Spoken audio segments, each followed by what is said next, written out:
Many Australian retirees are choosing to travel or live overseas, drawn to new experiences, a different lifestyle, or as a chance to make their money go further. But what happens to your Australian age pension when you travel or live overseas for an extended period? If you're already overseas, can you still get the Australian age pension? Will your rate reduce? Or could it stop entirely? In this video, I'll break down everything you need to know about how the Australian age pension works while you are overseas. Let's dive in. If you are an Australian resident receiving the age pension, can you take it with you when you travel for an extended period or even live overseas permanently? Ultimately, it will come down to how long you will be overseas. Are you going for less than 6 weeks, more than 6 weeks but less than 26 weeks, or are you going abroad for more than 26 weeks? If you're going overseas for less than 6 weeks, it's very simple, nothing changes. You don't have to tell Centrelink or Services Australia. You just go on your holiday, you come back, nothing changes. If you go for more than 6 weeks but less than 26 weeks, it's a little different. The basic rate of your pension, the core payment, won't change. The pension supplement will drop to the basic rate after 6 weeks abroad. The energy supplement will stop after 6 weeks abroad. And your pensioner concession card will be cancelled after 6 weeks abroad. So the loss only starts after 6 weeks. And when you add up the reductions in the pension supplement and energy supplement, it can be up to $68.40 per fortnight for singles and $25.70 per fortnight for each member of a couple. On top of that, you lose the benefits that come with the pensioner concession card. Upon your return to Australia, the pension supplement and the energy supplement will return to their previous levels, and the pensioner concession card will be reissued. If you plan to be overseas for more than 26 weeks, it gets a bit more interesting. Your age pension rate while overseas depends on two key factors: the nature of your absence, whether you are traveling temporarily or living overseas permanently, and your Australian Working Life Residence, AWLR. So what is AWLR? It's the total time you lived in Australia as a resident for Social Security purposes between the age of 16 and 67. Now, here's the key part. Despite its name, Australian Working Life Residence doesn't mean you had to work during that time. It simply refers to the years you have lived in Australia, whether you are working, studying, or doing something else. And it doesn't need to be continuous. For example, if you lived in Australia for 10 years, moved overseas for a while, and came back and lived another 15 years, you will have 25 years of AWLR.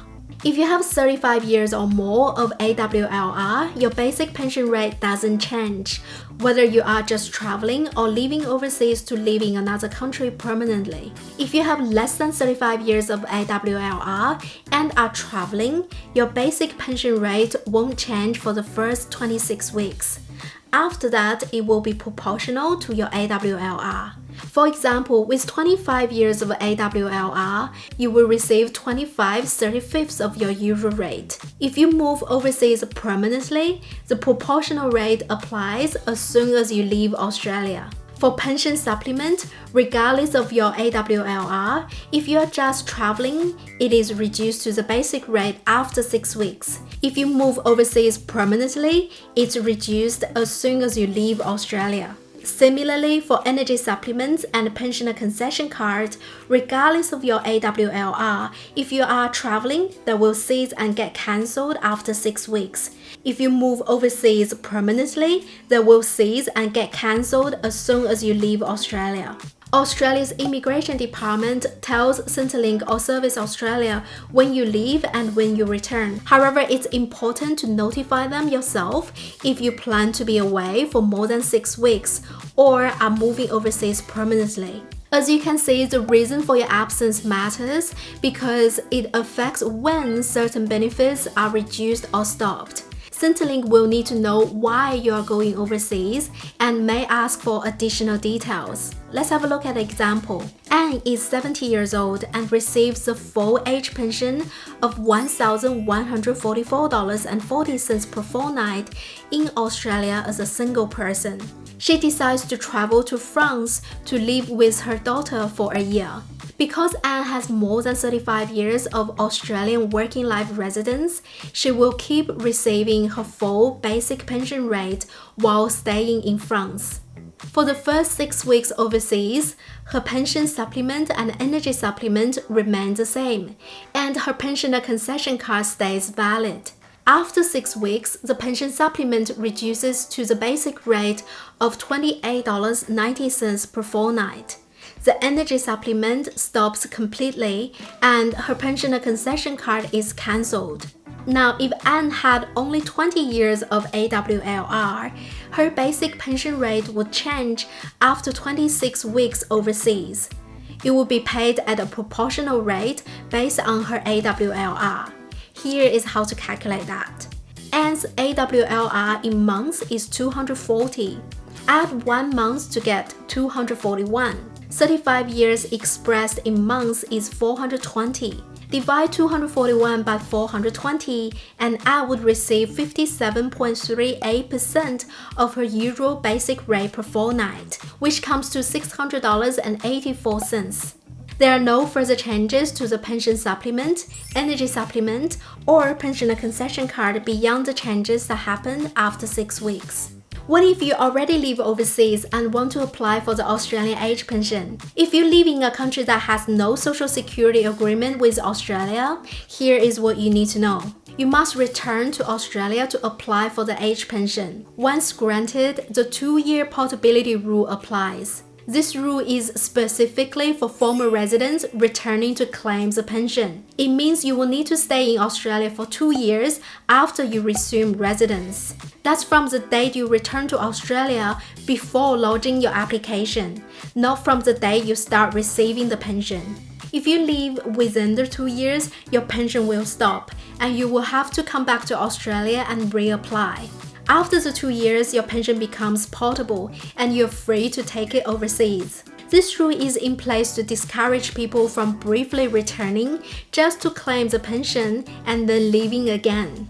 Let's look at an example. John returned to Australia after residing in Thailand. As there is no social security agreement between Australia and Thailand, John must return to Australia to apply for the age pension.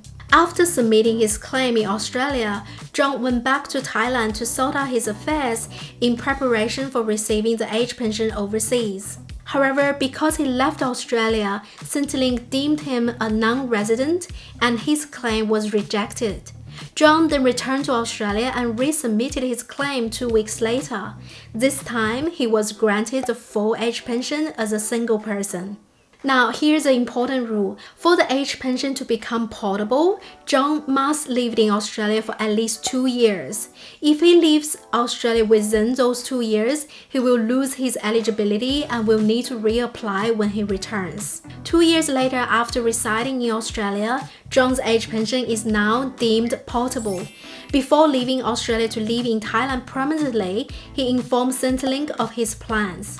As soon as John leaves Australia, his basic pension rate will stay the same if he has 35 years or more of Australian working life residence. If he has less than 35 years, his rate will be proportional based on his AWLR, as we covered earlier. His pension supplement is reduced to the basic rate, the energy supplement stops, and his pensioner concession card is cancelled. Now, keep in mind what we are covering here are the main rules. There are many factors or individual circumstances that Centrelink or Service Australia will take into account. For example, if you live in a country that has a social security agreement with Australia, the rules might work a bit differently. In many cases, the 2-year portability rule doesn't apply, meaning your pension could be portable immediately, and you might even be able to apply for age pension while living in that country. Australia has social security agreements with many countries, 3 in Asia, over 20 in Europe, 3 in the Americas, and of course New Zealand.